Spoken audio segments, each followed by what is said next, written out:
Congressman Ron Paul serves on the Financial Services Committee, where he chairs the subcommittee on domestic and monetary policy. He is also not seeking re-election in the House of Representatives to focus his ambition solely on his run for the White House as a potential Republican nominee for that candidacy. And Congressman Paul, it's a delight to have you back here.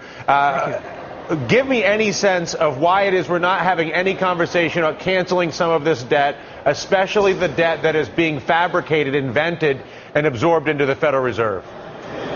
Well, that would disrupt things, and it would expose the Fed for some of the tricks that they play, so they're not interested in it. I was very pleased that I did get a fair amount of attention on the internet and people praising this idea that it was a sort of a painless way of solving the problem. But it's really only temporary, too, because you don't want to do that permanently. But if you wanted a year reprieve, and maybe the American people would get this Congress serious about straightening up their act and get together and bring this under control. But yes, I suggested that it's not a real debt. They created money out of thin air and they bought Treasury bills, so the taxpayer has to continue to work hard to pay interest and pay the interest to the Federal Reserve. So if you dismiss that debt of $1.6 trillion and that payment came off, all of a sudden we'd get a reprieve. The only thing I feel like is dangerous about that is they'll take it like, oh boy, I can go back to spending again and we don't have any pressure on us to solve our problems. Yeah. But it would solve the problem of no need to close the government down, and we wouldn't have to threaten people and say, well, the Social Security checks won't be out next week and that sort of thing. And not only that, but it also, I think, is a great way of making the point that people forget, which is that the central bank is the instrument by which we are financing our own national borrowing at the Treasury Department. In other words, we're lending ourselves our own money that we're making up on a computer. Yeah, it's really a fraud, and it's deceiving the people. And even today, you know, before Bernanke at the Financial Services Committee, I brought up the subject again, that there's a lot of people at fault. You know, all this special interest in the military-industrial complex, the wars going on, and the members of Congress who are vying for power and buying votes. But ultimately, none of that would happen if you didn't have that Fed always there ready to buy whatever is necessary to have a fixed interest rate that they think is the best interest rates, and usually it's much lower than it should be, and therefore they allow this process to go on. And I said, and I truly believe that if you didn't have a Fed responding that way, yes, interest rates would go up and a lot of people would be worried about it, but then the whole burden would be on the Congress. If Congress would say, oh, the more we spend, the higher interest rates go up. We shouldn't be doing this. We shouldn't have this much debt. And I think we'd all act more responsibly. So I think the Fed in many ways is a crutch, and I'd like to break that up a little bit, and that's why I suggested that we, not feel obligated to pay this debt off to the Federal Reserve. And the other aspect of that, I suppose, is that this is a complex problem, and yes, that doing what you want to do with the Federal Reserve could be a very good way to make the point and begin the process of having to do bank restructuring.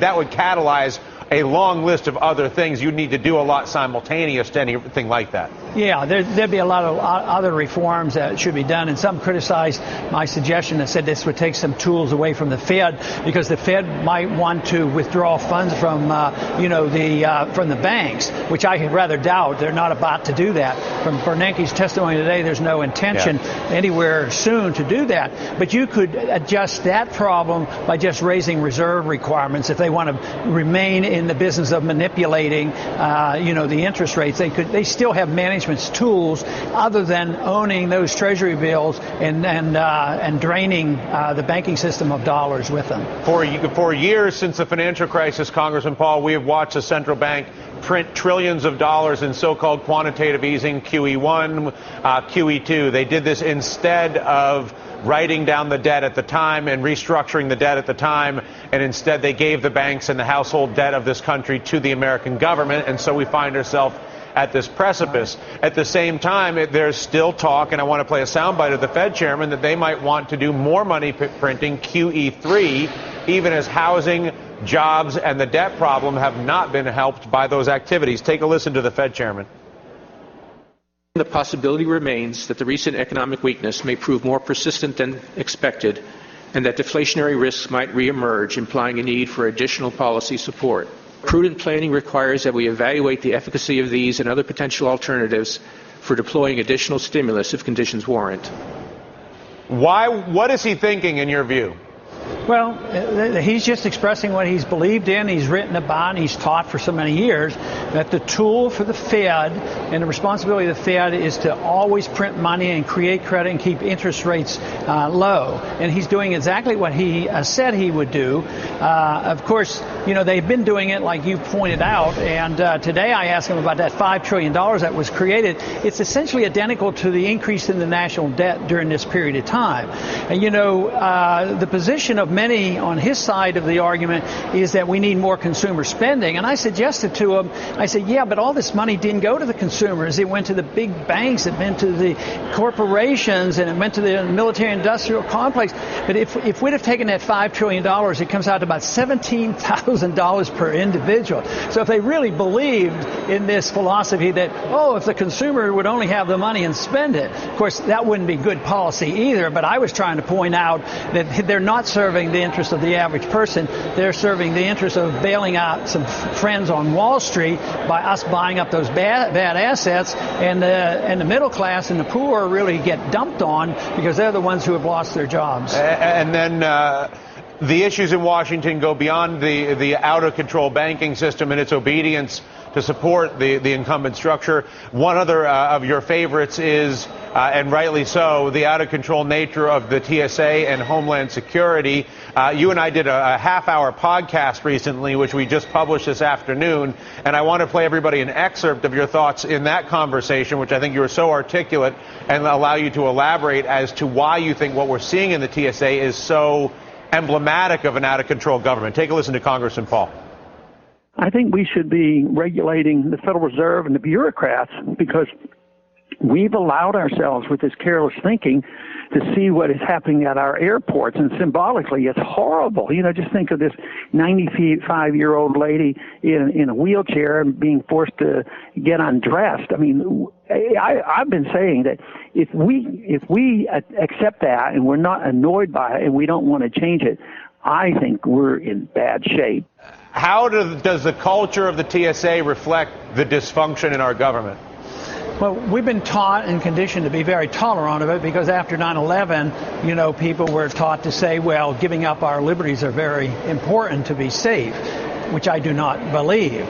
But we have been willing to do that. But how far can we go? And, you know, it's incremental. The other day there was an announcement that possibly Al-Qaeda might be making this plan to implant bombs under their skin within their bodies, and which means that the TSA has to be even more aggressive with what they're doing. So those problems are getting worse. But it's just, I think, conviction that freedom doesn't mean that much to people. I mean, we accept central economic planning. We accept going to war carelessly without the consent of the people and the Congress. And here we stand by and we say, oh, we have to go to an airplane. It's a little bit annoying, but let's do it. But it's getting pretty humiliating, and a lot of people are getting upset. But at my point, what I was trying to make there was, if we don't say anything, if we don't become outraged, what will they do next? And I do believe there are some who like to condition us to be humble servants, that is, do exactly as I tell us and be obedient to the state, and that's not the kind of society I want to live in. Yeah, me neither, Congressman Paul, and I thank you for your efforts to provoke, at the very least, debate on these critical issues like monetary policy and the military. We'll talk to you sooner rather than later, I'm sure. Thank you, sir. Thank you very much. All right, Ron Paul. And I do want to direct your attention as well on the Ron Paul subject to the newly revamped DylanRatigan.com, our entire 30-minute exclusive podcast with Ron Paul on everything from the TSA to the debt ceiling to the toxic political atmosphere in Washington. We cover all the big issues in depth, and you can hear it all only and exclusively at DylanRatigan.com, or if you follow us on Twitter at DylanRatigan.